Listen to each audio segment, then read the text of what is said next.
ಬಯಸ್ತಾರೆ. ಮತ್ತೆ ಅವರಿದ್ರು ಸಹಿತ 50 ಸತಿ ಬಚ್ಚಲ್ ಮನೆಗೆ ಹೋದ್ರೆ ಆಚೆ ಬರೋದೇ ಇಲ್ಲ. ಇಂತಹ ಸಮಸ್ಯೆಗಳೆಲ್ಲ ನೋಡ್ತಾರಮ್ಮ. ಅದಕ್ಕೆ ಏನ್ ಮಾಡುದು ಗುರುಜಿ? ಇದಕ್ಕೆ ಮನೋರೋಗಕ್ಕೆ ಸಂಬಂಧಪಟ್ಟಂಥದ್ದು ಮನೋರೋಗ ವೈದ್ಯರಿದ್ದಾರಲ್ಲ ಅವ್ರ ಕಡೆಯಿಂದಲೇ ಮೆಡಿಸಿನ್ ಇದಕ್ಕೆ. ಎಲ್ಲಿ ಗುರುಜಿ? ಇದಕ್ಕೆ ಮನೋರೋಗ ತಜ್ಞರಮ್ಮ. ಅಂದರೆ ಮಾನಸಿಕ ಅಸ್ವಸ್ಥಗಳಾಗಿರುತ್ತೆ. ಇದೆಲ್ಲ ಮಾನಸಿಕಕ್ಕೆ ಬರತಕ್ಕಂಥದ್ದು. ಇದು ನಿಮಾನ್ಸಲ್ಲಾಗಲಿ ಇಂತಹ ಕಡೆ ಸ್ವಲ್ಪ ವೈದ್ಯರ ಸಲಹೆ ತೆಗೆದುಕೊಂಡ್ರೆ ಅದಕ್ಕೆ ಒಂದಷ್ಟು ಟ್ಯಾಬ್ಲೆಟ್ಸ್ ಇದೆ, ಅವರ ಮನಸ್ಸನ್ನು ಸರಿಪಡಿಸುವಂಥದ್ದು. ನಮ್ಮ ಬ್ರೈನಲ್ಲಿ, ನಮ್ಮ ಮೆದುಳಲ್ಲಿ ಪ್ರತಿಯೊಂದು ಅಂಗಾಂಗಗಳ ಕೆಲಸ ಮಾಡ್ತಕ್ಕಂಥ ಒಂದೊಂದು ವಿಶೇಷವಾಗಿರ್ತಕ್ಕಂಥ ಅಂಶಗಳಿದೆ. ಅದು ಒಂದೊಂದು ಸಹಿತ ಆ ಥರ ಕೆಲಸ ಯಾವಾಗ ಈಗ ನಾನು ನಿಮ್ಮನ್ನು ಏನು ಮಾತಾಡಬೇಕು ಅಂತ ಅಂದ್ಕೊಂಡಿದ್ದೀನೋ ಆ ಮಾತಿನಿಂತ ಮಾತಾಡು ಅಂತ ಹೇಳುವಂಥ ಶಕ್ತಿ ಒಳಗಡೆ ಕೆಲಸ ಮಾಡ್ತಾ ಇರುತ್ತೆ.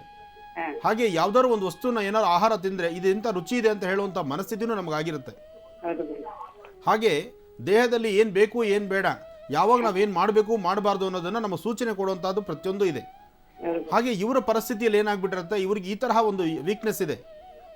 ಇದೊಂದು ವೀಕ್ನೆಸ್ ಅಷ್ಟೇ, ಇದೊಂದು ಸಮಸ್ಯೆ ಅಷ್ಟೇ, ಬಿಟ್ಟು ಅಂತ ದೊಡ್ಡ ಸಮಸ್ಯೆ ಅಲ್ಲ. ಹಾಗಂತ ಇವ್ರು ಯಾವುದೇ ದೊಡ್ಡ ಕಾಯಿಲೆಗಳು ಅಲ್ಲ. ಅವರ ಮನಸ್ಸನ್ನ ಸ್ಥಿಮಿತವಾಗಿ ಇಟ್ಕೊಳ್ಬೇಕು, ಮನಸ್ಸನ್ನ ಒಂದು ಕಡೆ ನಿಲ್ಲಿಸ್ಕೋಬೇಕು, ಆಗ್ಲೇ ಸರಿ ಹೋಗುವಂಥದ್ದು. ಅದು ಅವ್ರ ಮನಸ್ಸಿಗೆ ಬರೋಲ್ಲ, ಅದನ್ನು ವೈದ್ಯರ ಸಲಹೆ ತಗೊಂಡು ಒಂದಷ್ಟು ಟ್ಯಾಬ್ಲೆಟ್ಸ್ ಅದು ಕೊಟ್ಟು ಸರಿಪಡಿಸಬೇಕು. ಮಾಡಿ, ಒಳ್ಳೇದಾಗ್ಲಿ. ಸುಧಾ ಅವರು ಕರೆ ಮಾಡಿದ್ರು ಸಾತ್ನೂರಿಂದ. ಅವರಿಗೆ ಕರೆ ಮಾಡಿದ್ದಕ್ಕಾಗಿ ಧನ್ಯವಾದಗಳನ್ನ ತಿಳಿಸ್ತಾ ಈಗ ಮತ್ತೊಂದು ಕರೆ ಸಿದ್ಧವಾಗಿದೆ, ಮಾತಾಡ್ಸೋಣ. ಹಲೋ. ಹಲೋ, ನಮಸ್ತೆ. ನಮಸ್ತೆ ಮೇಡಮ್, ನಾವು ಮಂಡ್ಯದಿಂದ. ನಿಮ್ಮ ಹೆಸರು? ಹೆಸರು ಬೇಡ ಮೇಡಮ್. ಸರಿ, ಯಾರ ಬಗ್ಗೆ ಮಾತಾಡ್ಬೇಕಿತ್ತಮ್ಮ? ನನ್ನ ಬಗ್ಗೆನೇ ಕೇಳ್ಬೇಕಾಗಿತ್ತು. ಮಾತಾಡಿ, ಗುರುಜಿ ಇದ್ದಾರೆ. ಹಲೋ. ಹಲೋ, ನಮಸ್ತೆ ಗುರುಜಿ. ನಮಸ್ತೆ ತಾಯಿ, ಹೇಳಮ್ಮ. ನನ್ನ ಮದ್ವೆ ಬಗ್ಗೆ ಕೇಳ್ಬೇಕಾಗಿತ್ತು ಗುರುಜಿ. ಏನು ನಮ್ಮ ತಂದೆ ತಾಯಿ ತೀರ್ಕೊಂಡು ತುಂಬಾ ದಿನ ಆಯ್ತು. ತಂದೆ ತಾಯಿ ಇಬ್ರು ಇಲ್ವಮ್ಮ? ಇಲ್ಲ ಗುರುಜಿ. ಮತ್ತೀಗ ನೀನು ತಾಯಿ ತೀರ್ಕೊಂಡು 3 ವರ್ಷ ಆಯ್ತು. ತಂದೆ ತೀರ್ಕೊಂಡು 8-9 ವರ್ಷ ನಡೀತಾ ಐತೆ. ಓಹೋ. ನನ್ನ ಮದ್ವೆ ಬಗ್ಗೆ ಕೇಳ್ಬೇಕಾಗಿತ್ತು ಗುರುಜಿ. ಈಗ ನಿನ್ನ ಅಣ್ಣ ತಮ್ಮಂದಿರು ಇದ್ದಾರಮ್ಮ? ಯಾರು ಇಲ್ಲ ಗುರುಜಿ, ಒಬ್ಬ ಅಕ್ಕ ಇದ್ದಾರೆ ಅಷ್ಟೇ. ಈಗ ಅಕ್ಕ ಬಾವನ ಮನೆಯಲ್ಲೇ ಇದೆಯಾ ನೀನು? ಇಲ್ಲ, ತಂದೆ ಮನೇಲೆ ಇದ್ದೀನಿ ಗುರುಜಿ. ನಿಮ್ಮ ಮನೆಯಲ್ಲೇ ಇದೆಯಾ? ಅಕ್ಕನ ಮದುವೆ ಆಗಿದೆಯಮ್ಮ? ಅಕ್ಕನ ಮದ್ವೆ ಆಗೈತೆ ಗುರುಜಿ. ಒಳ್ಳೇದಾಗ್ಲಿಮ್ಮ. ನೀನು ಓದಿದ್ಯಾ? ನಂದು SSLC ಮುಗಿದಿದೆ ಗುರುಜಿ ಅಷ್ಟೇ. ಹೌದಾ, ಇರಲಿಮ್ಮ, ಅನುಕೂಲ ಆಗುತ್ತೆ, ಚಿಂತೆ ಮಾಡಬೇಡ. ನೀನು ಸಾಧ್ಯವಾದಷ್ಟು ಬೇಗ ನಿಮ್ಮ ಮನೆ ಪರಿಸರದಲ್ಲಿ, ಅಂದರೆ ನಿಮಗೆ ಮಂಡ್ಯ ಅಂದರೆ ಶ್ರೀರಂಗಪಟ್ಟಣ ಹತ್ತಿರ, ಅಲ್ಲಿ ತಾಯಿ ನಿಮಿಷಾಂಬಳ ಸಾನ್ನಿಧ್ಯಕ್ಕೆ ಹೋಗಿ ಒಂದು 9 ಮಂಗಳವಾರ ನಿಮಿಷಾಂಬಾಗ ಹೋಗಿ 9 ಮಂಗಳವಾರ ದೇವಿನ ಪ್ರಾರ್ಥನೆ ಮಾಡಿ, ಅಮ್ಮನವರನ್ನ ಪ್ರಾರ್ಥನೆ ಮಾಡಿ ಬಾ. ಅಮ್ಮನವರಿಗೆ ಎಷ್ಟು ಅರಿಶಿನ ಕುಂಕುಮ ಬಳೆ ಬಿಚ್ಚಾಲೆ ಸಾಮಗ್ರಿಗಳನ್ನು ಕೊಟ್ಟು ಅಲ್ಲಿ ಗಂಗೆ ಪೂಜೆ ಮಾಡ್ಕೊಂಡು ಬಾ. 9 ಮಂಗಳವಾರ ಮಾಡು. 9 ಮಂಗಳವಾರ ತುಂಬೋದ್ರೊಳಗಾಗಿಯೇ ನಿನಗೆ ಲಗ್ನಕ್ಕೆ ದಾರಿ ಆಗುತ್ತೆ ಗುರುಜಿ. ಇಲ್ಲಿ ಇವಾಗ ನೋಡಿದ್ದಾರೆ ಗುರುಜಿ, ನೆಕ್ಸ್ಟ್ ತಿಂಗಳು ಡೇಟ್ ಹಾಕ್ಸ್ಕೋಬೇಕು ಅಂತ ಇದ್ದಾರೆ ಇಲ್ಲಿ ಹತ್ರದ ರಿಲೇಷನ್ ಅಲ್ಲಿ. ಅದಾಗುತ್ತಾ ಗುರುಜಿ? ಮಗು, ಈಗ ನಿನ್ನ ಲಗ್ನದಲ್ಲಿ ಚಂದ್ರ ಚೆನ್ನಾಗಿದ್ದಾನೆ, ಅಧೈರ್ಯ ಪಡುವಂಥದ್ದಿಲ್ಲ. ಆದರೂ ಈ ಒಂದು ಅನುಷ್ಠಾನವನ್ನು ನೀನು ಮಾಡೋದು ಒಳ್ಳೆಯದು. ಯಾಕೆ ಅಂದರೆ ಈ ಅನುಷ್ಠಾನ ಮಾಡೋದ್ರಿಂದ ನೀನು ಶೀಘ್ರವಾಗಿ ಕಾರ್ಯಸಿದ್ಧಿ ಆಗುತ್ತೆ. ಯಾಕೆಂದರೆ ವಿವಾಹಕ್ಕೆ ಈಗಾಗಲೇ 2 ಸತಿ ಹೀಗೆ ಹತ್ತತ್ರ ಬಂದು ನಿಂತಿದೆ ನಿಂದು. ಅದರಿಂದ ಲಗ್ನದಲ್ಲಿ ಚಂದ್ರ ಅಷ್ಟು ಸಮಂಜಸವಾದಿಲ್ಲ. ಈ ಅನುಷ್ಠಾನ ಶುರು ಮಾಡು, ಆದಷ್ಟು ಬೇಗ ನಿಮಿಷಾಂಬಳ ಪ್ರಾರ್ಥನೆ ಮಾಡು. ಆ ತಾಯಿ ಆಶೀರ್ವಾದದೊಂದಿಗೆ ನಿನ್ನ ಲಗ್ನದಲ್ಲಿರ್ತಕ್ಕಂಥ ದೋಷ ದೂರ ಆಗುತ್ತೆ, ಬೇಗ ಮದುವೆ ಆಗುತ್ತೆ. 6 ವಿಳೆದೆಲೆ, ಒಂದೊಂದು ವಿಳೆದೆಲೆಯಲ್ಲಿ ಬಹುಶಃ ಇಲ್ಲಿ ವ್ಯವಸ್ಥೆಗಳನ್ನು ಹೇಗಿದೆಯೋ ನನಗೆ ಗೊತ್ತಿಲ್ಲ. ನೀವು ಪಂಚಪಾತ್ರೆ ಉದ್ಧರಣೆ ನೀರು ತಂದಿದ್ದರೆ ಇದೆಯಾ? ಇದ್ದರೆ ಒಂದು ಉದ್ಧರಣೆ ನೀರಿಗೆ 1 ಚಿಟಿಕೆ ಅರಿಶಿನ ಪುಡಿ ಹಾಕಿ ಕಲಸಿ. ಇಲ್ಲ, ಅರಿಶಿನ ಪುಡಿನ ಪ್ರತ್ಯೇಕವಾಗಿ 1 ಚಿಟಿಕೆಯನ್ನು ಹಾಗೆ ಕೈಲಿಡ್ಕೊಳ್ಳಿ. ಓಂ ಹರಿಂ ಗಾರಾಸನ ಗರ್ಭಿತಾಂ ನಲಸಿಕಾಂ ಸೌಂ ಕ್ಲೀಂ ಕಳಾಂ ಬಿಭ್ರತೀಂ ಸವರ್ಣಾಂ ವರದಾರಣೀಂ ಚ ವರಸದಾಂ ದೌತಾಂ ತನೇತ್ರೋಜ್ವಲಾಂ ವಂದೇ ಪೃಷ್ಠಕವಾಸಮಂಕುಶಧರಾಂ ಸೃಗ್ಭೂಷಿತಾಮಜ್ವಲಾಂ ತ್ವಾಂ ಗೌರೀಂದ್ರಪರಾಂ ಫರಾತ್ವರಕಲಾಂ ಶ್ರೀಚಕ್ರ ಸಂಚಾರಿಣೀಂ. 11 ಸರ್ತಿ ಶ್ರೀಂ ಅಂತಕ್ಕಂಥ ಬೀಜಾಕ್ಷರಿ ಮಂತ್ರವನ್ನು 2 ಕಣ್ಣು ಮುಚ್ಚಿ ಶ್ರದ್ಧಾಭಕ್ತಿಯಿಂದ ಪ್ರಾರ್ಥನೆ ಮಾಡಿ 11 ಬಾರಿ ಶ್ರೀಂ ಅನ್ನೋ ಒಂದೇ ಒಂದು ಅಕ್ಷರವನ್ನು 11 ಸರ್ತಿ ಹೇಳಿ.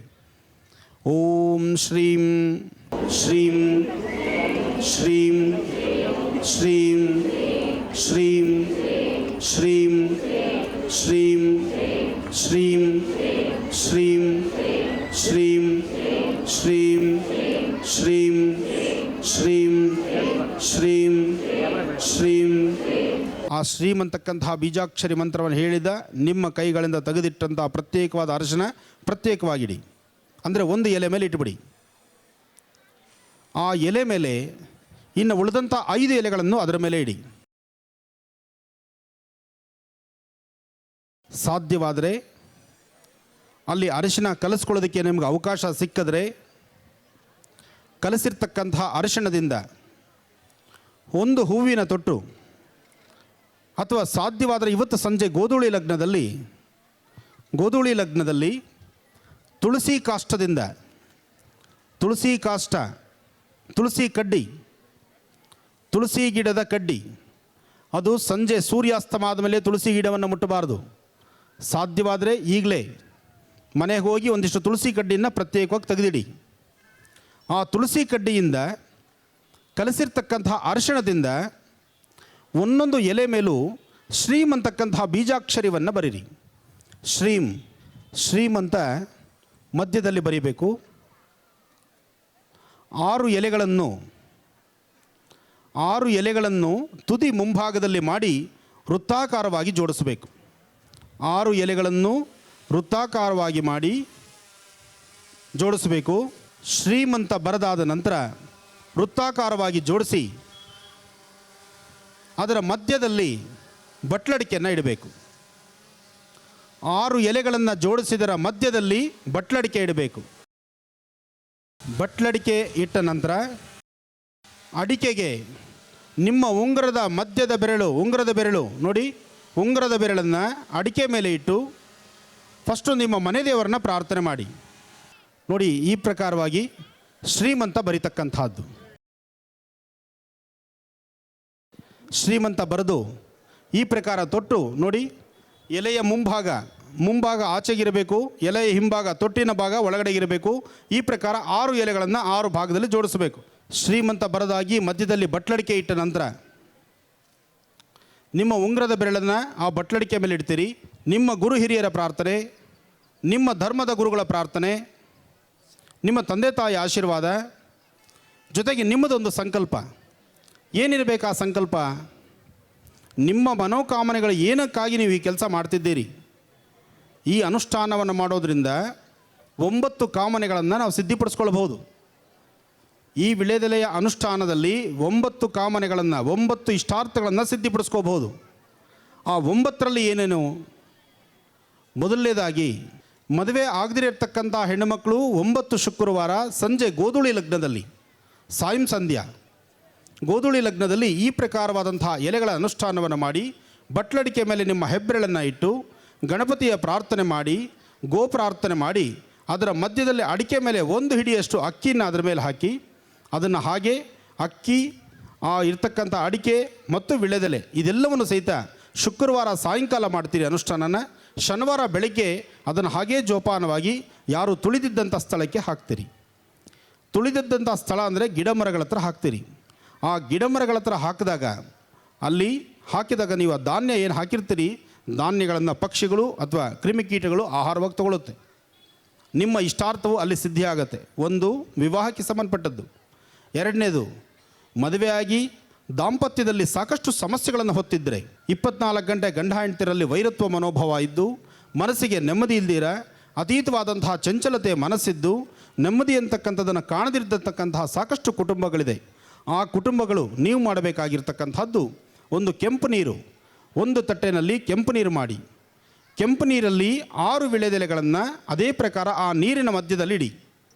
ನೀರಿನ ಮಧ್ಯದಲ್ಲಿ ಬಟ್ಲಡಿಕೆಯನ್ನು ಇಡಿ. ಅದಕ್ಕೆ ನಿಮ್ಮ ಹೆಬ್ಬೆಟ್ಟು, ದಂಪತಿಗಳ ಮಧ್ಯದಲ್ಲಿ ವಿರಸ ಇರ್ತಕ್ಕಂಥವರು ನಿಮ್ಮ ಹೆಬ್ಬೆಟ್ಟನ್ನು ಆ ಅಡಿಕೆ ಮೇಲೆ ಇಡಿ. ಅಲ್ಲಿ ನೀವು ಪ್ರಾರ್ಥನೆ ಮಾಡಬೇಕಾಗಿದ್ದು ಗಣಪತಿಯ ಮಂತ್ರವನ್ನು, ಗಂ ಗಣಪತೇ ನಮಃ ಎಂಬತಕ್ಕಂಥ ಮಂತ್ರವನ್ನು ಸಾಧ್ಯವಾದರೆ ಮೊಬೈಲ್ ರೆಕಾರ್ಡ್ ಮಾಡ್ಕೊಳ್ಳಿ, ಅಥವಾ ಯಾರಾದರೂ ಬರ್ಕೊಳ್ಳಿ. ಬರೆದು ಇನ್ನೊಂದಷ್ಟು ಜನಕ್ಕೆ ಅದನ್ನು ವಿಷಯ ತಲುಪಿಸಿ. ಗಮ್ ಎಂಬತಕ್ಕಂಥ ಬರೀ ಗಮ್